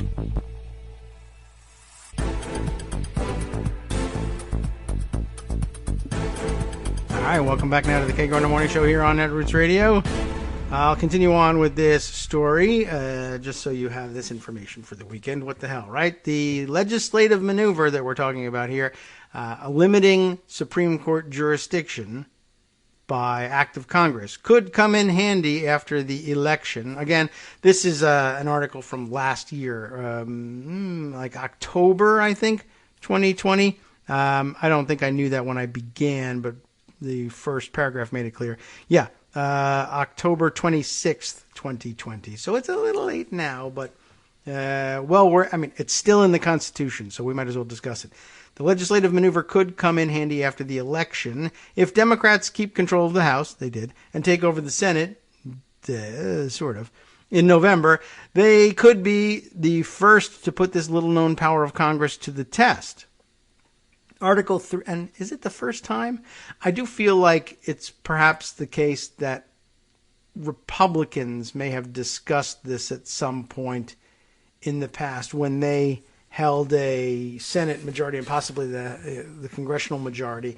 I feel like they might have brought this up, which would make it somewhat analogous, if we were to implement something like this, to the nuclear option fight, that this was their frustration and that they formulated the plan. They revived the idea of using the constitutional/nuclear option in their frustration over Democratic filibusters of George W. Bush judicial appointments. But they never did anything about it, and we convinced Democrats to implement their playbook instead, which was kind of a great thing. And of course, then they discovered, we hate this thing. Right. Just like it reminded me yesterday, I talked about this on Twitter. It's like an analog to Romney Care, right? We took the Republican playbook, Romney Care, turned it into Obamacare and passed it. And at which point Republicans suddenly discovered that they hated Romney Care with a passion and they wanted to do anything to stop it. And what an awful foray into socialism it was. Similarly here, they came up with the nuclear option, or revived the idea of the nuclear option, didn't do anything with it. I took it. We convinced Democrats to do it instead, and then they said, oh my God, it's the most awful thing ever, and also we're going to do it. So this could be another thing. I do think that they were, I recall now seeing some discussion of limiting the jurisdiction of the Supreme Court by act of Congress by Republicans at the time. It would be ironic if that happened again. Anyway, back to the article. Speaking of articles, Article 3 of the U.S. Constitution lays out not only the structure of the Supreme Court, not the number of people on it, but the structure, but what cases the court has the authority to decide. In other words, the court's jurisdiction. The Constitution also separates the court's jurisdiction into two distinct categories. For some rare cases that are highly sensitive to national interest, such as cases involving U.S. diplomats or disputes among the states, the parties involved can take the dispute directly to the Supreme Court, skipping all the lower courts and benefiting from what is called the court's original jurisdiction. For everything else, the Supreme Court is actually not given the power to decide the case on its own, but instead is granted only the power to review the lower court's decisions. This is what is referred to as the court's appellate review jurisdiction. Although the court's original jurisdiction is clearly spelled out in this part of the Constitution, with a clear list of the limited types of cases the courts can decide on its own, the text takes an indirect route to explain the court's appellate jurisdiction, and this section also contains something known as the Exceptions Clause, which gives Congress the power to make exceptions to the court's appellate jurisdiction. In the original text, it reads, "In all the other cases before mentioned, the Supreme Court shall have appellate jurisdiction, both as to law and fact, with such exceptions and under such regulations as the Congress shall make." Stripping the Supreme Court of jurisdiction over certain classes of cases, such as abortion cases, would not mean that Americans would not have access to a judicial tribune for resolving cases. In the absence of Supreme Court jurisdiction over such cases, the final say on these issues would rest with the highest state courts or any of the 13 federal courts of appeal, each of which have jurisdiction over certain parts of the U.S. territory. It is perhaps the strongest tool in the legislative arsenal that has not yet been used in American history, and is fodder for many disputes among giants of the legal academy. If the Constitution, when we say academy here for that usage, I'm not really sure. Anyway, if the Constitution gives Congress the power to make exceptions to the court's appellate jurisdiction, can Congress pass a law to prevent the highest court from reviewing lower courts' decisions on certain subject matters? Not only has the legal, and again here, academy, that I don't even know if I can spit out the other pronunciation. Academy, right? Not only is the legal academy, is that, do I have that right? I don't know. In the back of my mind, I feel like in this usage, you have to say it that way. But at any rate, not only, I guess we'll say, has the academic community of legal scholars leaned towards an affirmative answer, but Congress itself on several occasions has attempted to exercise this power. During the antebellum period, the actual pronunciation of that word is period, yes. Those in favor of state interposition or nullification, the belief that federal laws could not be imposed on the states without their consent, raised the idea of stripping the Supreme Court of its jurisdiction over all state court decisions interpreting federal laws. That would be rather broad. They were aiming, I guess, at decisions with regard to slavery, but I guess disguising their motives by saying, again, that it's about states' rights. So anyway, the brash polemicist John C. Calhoun, by the way, was a leading proponent of this argument. In 1827, Calhoun, then vice president, began lobbying congressional members to introduce legislation that would take away the Supreme Court's power to review state courts' decisions interpreting federal laws. Largely due to his efforts, the House Judiciary Committee in 1831 issued a report calling on Congress to do just that. Ultimately, those in favor of preserving the Supreme Court's power over state courts were able to convince the House not to take up any such legislation. In 1957, at the height of the Second Red Scare, the Supreme Court was pitted against a staunchly anti-communist Republican majority in Congress. The court, in a series of decisions, drastically limited the Republicans' efforts to investigate and punish communist sympathizers, e.g., by holding that government agencies could not discharge employees deemed to be disloyal, by preventing federal prosecutors from keeping relevant evidence hidden from the courts in criminal cases if such evidence implicated national security, and by greatly increasing the court's purview over how congressional investigations were conducted. Important these days, right? In response, Senator William Jenner introduced legislation that would have stripped the Supreme Court's appellate jurisdiction over such cases and others involving subversive activities. Despite the Senate's serious consideration, the bill was ultimately defeated, to no small degree because then-President Dwight Eisenhower's Attorney General opposed its passage. The next period of court-Congress high drama arrived in 1964, when a congressional proposal aimed to remove the Supreme Court's jurisdiction over cases involving apportionment of representation in state legislative bodies. Also currently interesting. This time, Congress was reacting to the Supreme Court's decision in Baker versus Carr and Reynolds versus Sims, two cases through which the court formally introduced the idea of one person, one vote, and prevented states from apportioning seats in their state legislatures in a way that clearly discriminated against their black population. The bill passed the House, but was not taken up by the Senate. We've had some close calls. I mean, some people have used these for some pretty bad ideas.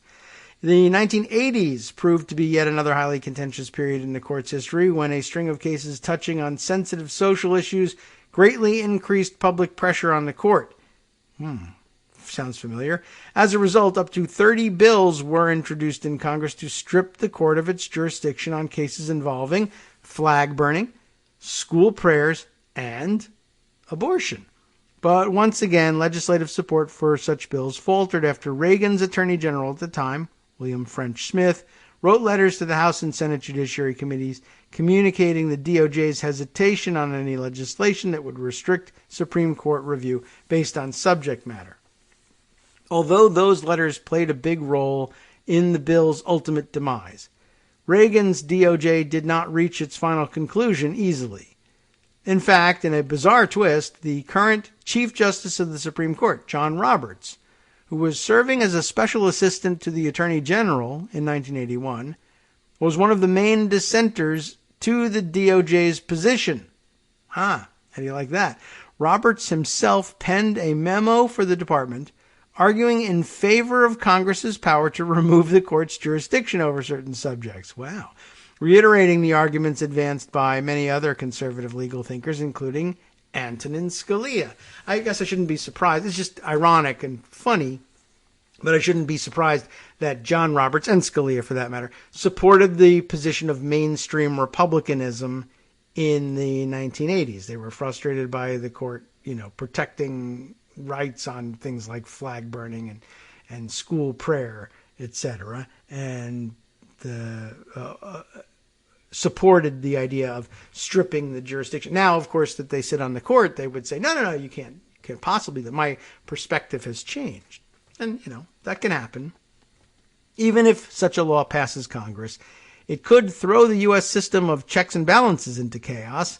It is still unclear what would happen if the Supreme Court itself is called upon to review the constitutionality of the law and finds it to be unconstitutional, the law stripping them of jurisdiction, of course. Although many believe that Congress and the White House could simply ignore such a decision, the Supreme Court's refusal to simply accede to a jurisdiction-stripping law would impose a tough test on the political branches. Regardless of these residual ambiguities, jurisdiction stripping has its advantages over court packing.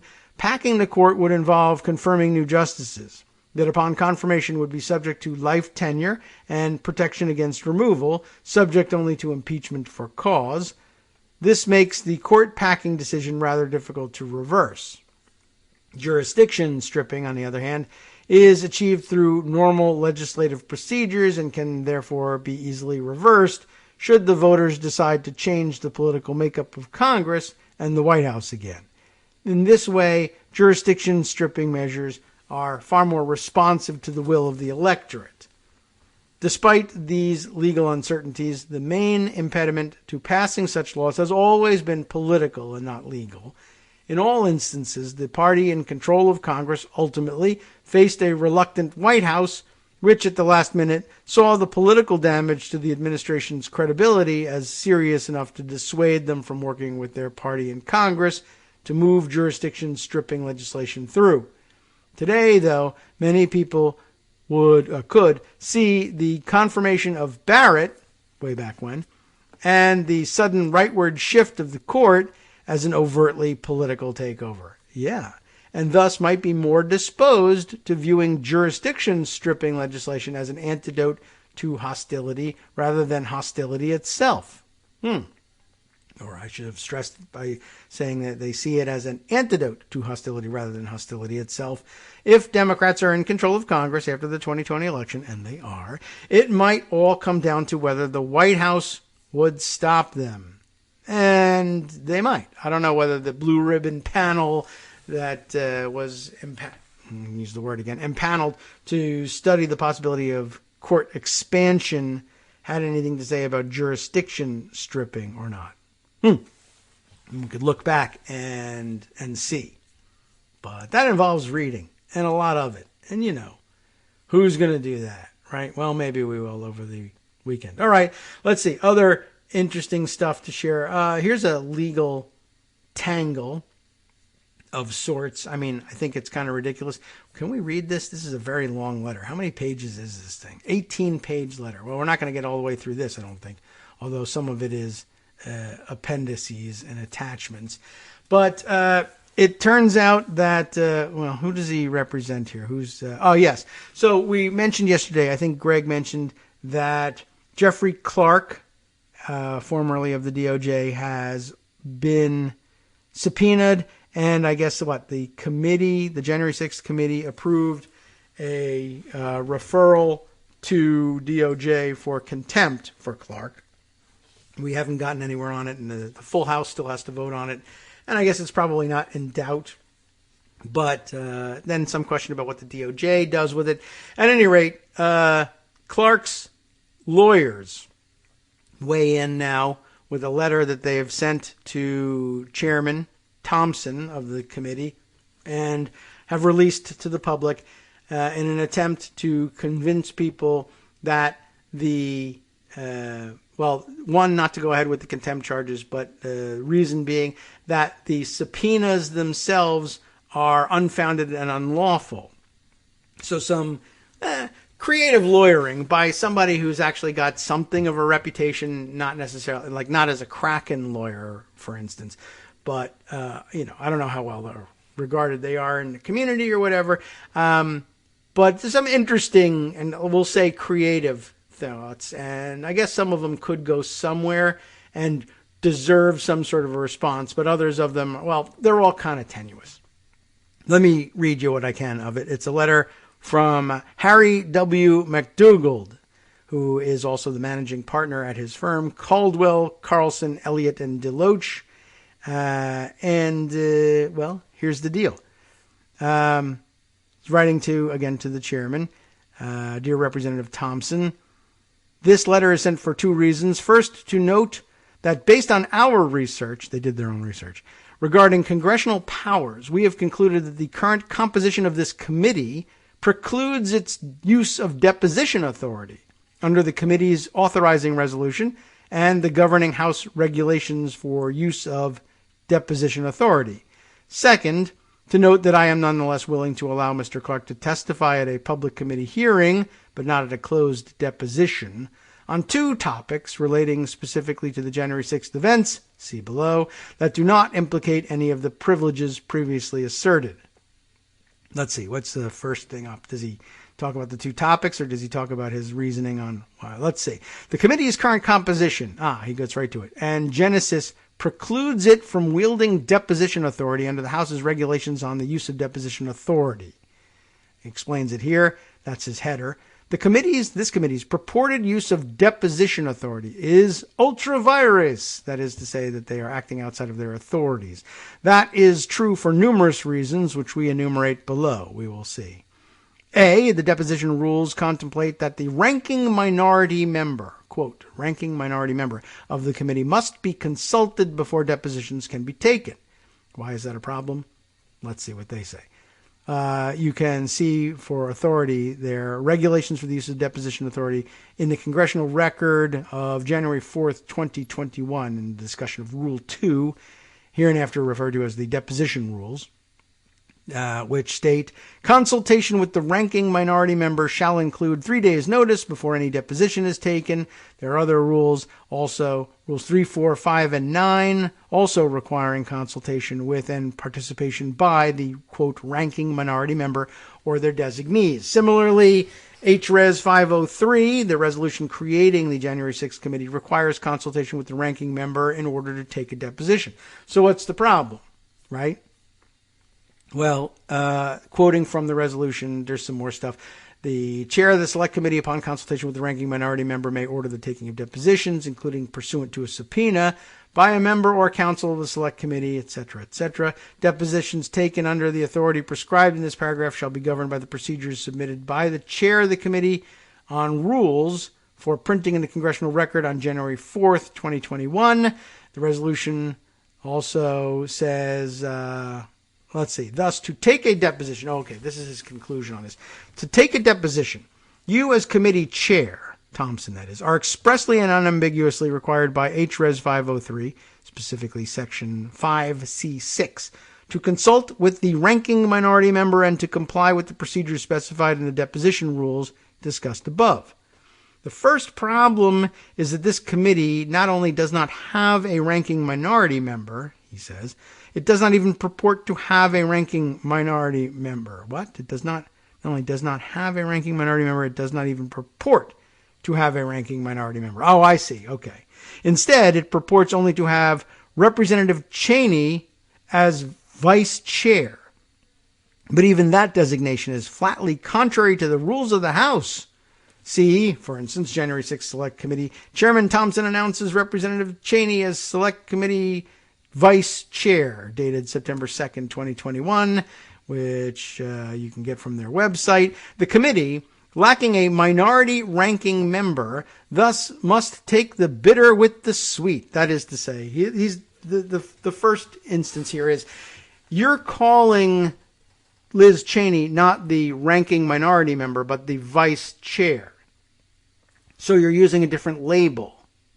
That may or may not have a real effect, but the resolution creating the committee and the rules on use of depositions in the House all refer to requirements to consult with the ranking minority member. And you've given this person the label of vice chair, which may or may not be proper, but you changed the name on it. And so therefore you haven't talked to the ranking minority member. Now, that could be thrown out as frivolous adherence to ridiculous form rather than substance.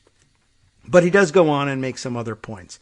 But then he says that if you're calling your top Republican on the panel the vice chair rather than ranking minority member, it could create some other problems. Well, like he says, you take the bitter with the sweet. The sweet, in the view of the House's majority party, involves a gerrymander, as he says, of the committee's membership without the Republican steering committees or conferences' participation or consent, and thus avoids the inconvenient implications in respect for minority prerogatives that would go along with true bipartisanship. What he's referring to here is Nancy Pelosi's refusal to seat on the committee all of the lunatics and disruptors who were supposedly nominated by the Republican conference, and seating instead only, Adam Kinzinger and Liz Cheney. Is that it that they put in there? Anyway, so there's something to be resolved there. And it's interesting that they call it a gerrymander. That's a poor use of the term. But on the other hand, you can, of course, by majority vote, adopt a resolution that has a terribly lopsided party composition. The problem is that they didn't. They adopted one that has a fairly even composition and then just refused to seat the people that the Republicans put forward. But again, you can only be seated on the committee by an act of the full House. It's not an entitlement to the parties that they are, it's not just a mere formality then once they make their nominations. It's a real thing. And they didn't have majority approval for anyone else on this committee. So, sorry. Each of the two, they go on and say, of course, the bitter in all this, bitter with the sweet, that by proceeding in this manner, the committee loses the ability, they claim, to make use of deposition authority under House Resolution 503 or the deposition rules. To do so, the committee would have to be reconstituted. That's your idea. Anyway, each of the two parties in Congress has rules and procedures governing how their committee chairs and ranking minority members are designated. That's true. On the Republican side, the conference rules for the 117th Congress are relevant. I have to skip over a large footnote here, but I want to go back to the footnote. Rule 2D2, I guess, of the Republican conference rules, is a default rule that provides that references to chairs equate to the ranking Republican member when the Republican Party is in the House's minority, as they are now. So basically saying Rule 14 then provides that the Republican Steering Committee nominates its chairs / ranking minority members, and they must be voted on by a full GOP House conference. So in other words, he's claiming that making Liz Cheney vice chair, which, even if you accept that a vice chair is the equivalent of a ranking minority member, and they're disputing that the decision to name someone to that position lies properly in the hands of the Republican conference, which is an interesting argument to make. What I would say is what they really have the power to do is to make a nomination to that spot. But the House Republican Conference has no formal power to create someone ranking minority member. It simply has been a matter of course that the House has accepted the recommendation of the two parties. That's true. But here, they haven't done that. But the House has to make that decision. There has no majority vote authorizing anyone else to take that slot. And the composition of the committees is the prerogative of the House itself. You often on the recommendation of the two party organizations, but only as a informal matter. The formal vote is what matters, the one on the House floor, when the full House acts. So I don't think he's on good ground there. Not only is he on poor ground, he's also on poor ground in making the claim. I don't know really what it's based on. I think he does make some claims later on about the specific meaning of the term vice chair in the House. We won't have time to get to that. One of the other things that he does say in that footnote that I skipped, this was the interesting part.